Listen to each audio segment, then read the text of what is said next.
Okay, we're back. It's been a long time since I've done an MMA related video.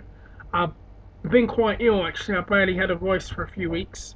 So much has gone on the past month or so, 2 months. Lesnar losing to Cain Velasquez.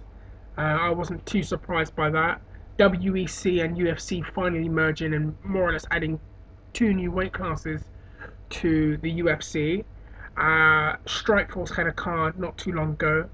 Oh, actually, it was a week ago, sorry. Which was pretty interesting. Dan Henderson knocking out Babalu Sobral. Wasn't surprised by that. I actually did expect that to happen. Lawler knocking out Matt Lindland. I wasn't surprised by, as I don't know. I don't like saying guys are past it. I don't like saying things like that. But I would say that his chin is suspect, and when Vitor Belfort knocked him out in the fashion that he did, I expected the same from Robbie Lawler, and I thought Lindland, who on paper is a better wrestler than Lawler, would try and wrestle him a bit more and wear him out. He probably could have won the fight, or maybe had a longer fight that way. I'm trying to think what else happened on that card. Oh, Mike Kyle showed a lot of heart against Antonio Silva. He actually rocked him, I think, quite early in the fight, and I mean, fighting from a weight class down, because he's 205er, to fight heavyweight. I mean, I was impressed with his performance, and it looks like they have plans for him. There was 3 knockouts. Oh, my memory is so bad right now. Henderson and Paul Daly, that was the other one. Sorry, guys, my memory is awful. Antibiotics does that to you. Paul Daly beating Scott Smith. I wasn't surprised by that too. It's good to see Paul Daly get some momentum back in his career. It's his 3rd straight win this year, after the ordeal that was hitting Koscheck. Everyone knows how I felt about that. I did a video on that when it happened. But it was nice to see Paul Daly kind of make a comeback. Hopefully Strikeforce work on their promoting, but you know what, I've talked about that so many times now. I done a video about that a while back. Speaking of other things, it's the night before the St. Pierre and Josh Koscheck fight. Very excited to see that. After having the Ultimate Fighter Season 12 and watching everything there, I think Koscheck made good use of the television time that he was given. He understands his role, and actually he admitted in an interview with Brian Alvarez of Figure 4 Online, Wrestling Observer Online, that he actually is influenced by professional wrestling and has the tendency to play up as being a heel. Heel's basically a baddie, or basically someone who's a bit of a dick. And Koscheck more or less admitted that that's what he does, and he uses it to his advantage, because he knows people will be far more interested in watching him fight and seeing him get his ass kicked, paying to see him get his ass kicked. What I think, I'm expecting a better performance from Koscheck this time round. When you watch Koscheck's last fight with St. Pierre in 2007, I think, from what I understand and what the information that's out there, Koscheck, we all know his wrestling credentials, and on paper at the time, he's a far better wrestler than St. Pierre on paper, I'm saying.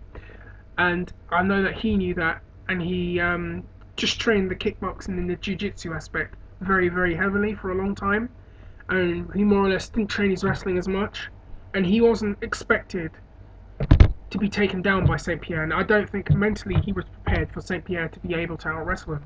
You even watch the promos from there, George isn't going to out-wrestle me. I've been wrestling since I was 5. And he did well in the first round. St. Pierre did get him down, but then he finished the round stronger, in my opinion, on the top position. But then the rest of the fight, St. Pierre controlled him with wrestling and stopped his takedowns. And I guess that played a huge factor into why St. Pierre won the fight and then went later on to win the title. What I expect now is that Koscheck's had that experience. He knows what St. Pierre has as a wrestler now. So I wouldn't be surprised if there's an upset. I wouldn't be. Koscheck's got that right hand, and he has finished guys. He's finished quite a few guys with that right hand, and I wouldn't be surprised if he connects with George at some point.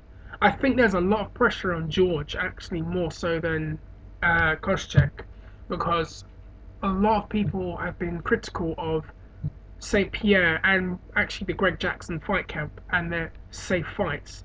And a lot of people are saying St. Pierre is just fighting to win and fighting safely and sticking to a game plan.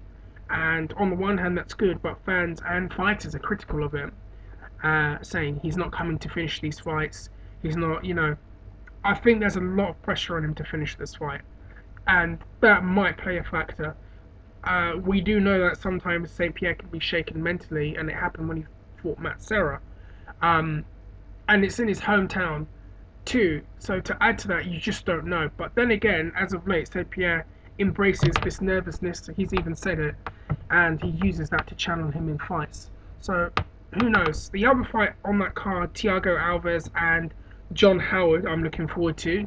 Alves had real trouble making weight in August for his fight with John Fitch, sorry, and Dana was furious actually. He was, oh my goodness, he was waxing lyrical about that, wasn't he? Um, I know that Alves, I believe he walks around at about 215. I've heard he's really, really big and solid and thick, and he's 5'9". So how on earth he manages to get that weight down to 170 is just incredible. But he's hired Mike Dolce. I believe he was a strength and conditioning coach with Team Quest and is a nutritionist, an MMA nutritionist, and he specializes in getting guys down. And I believe he's had Mike Dolce working with him to, get these weight cuts, more effective, so he's not so drained afterwards. This should be an interesting fight. Both guys are stand-up fighters. You expect fireworks, when you watch Alves fight when he's, ready. And John Howard's a pretty exciting fighter. I don't know who I see winning. I mean, Alves. I love watching Alves fight, and he's got great Muay Thai and he's got this power. But I don't know. I wouldn't be surprised if Alves won. But then again, I won't be surprised if this is the night of upsets because we've had quite a few of them this year. So who knows? Other than that, other things that have gone on in MMA. Let me think. Right, BJ Penn and John Fitch are going to fight next year. I'm interested to see what happens with that. Here's why. If BJ beats John Fitch, does that actually put BJ Penn in line for a title fight? Because Fitch is ranked, I believe he's ranked number 2 or number 3, and in most people's minds they see him as the welterweight behind St. Pierre.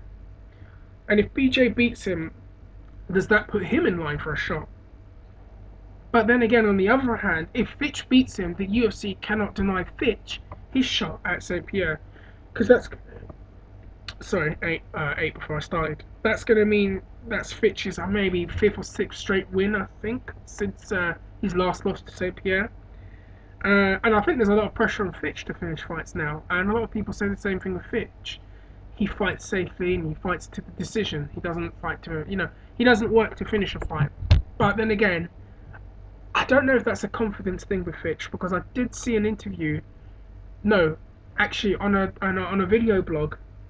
It was after UFC 100, and he'd won his fight, but his demeanor, he looked visibly frustrated with not being able to finish the guy, and he even apologized to Dana White after the fight for not being able to finish it, and he looked really, really just disappointed in that respect. So I don't know what, maybe there's something psychologically there, but who knows. But it makes the welterweight picture quite interesting because the winner of the St. Pierre Koscheck fight will face Jake Shields. Then you've got Fitch and BJ Penn, and then Carlos Condit. You've got 3 guys potentially who could step into that picture. So who knows what's going to happen there. Other than that,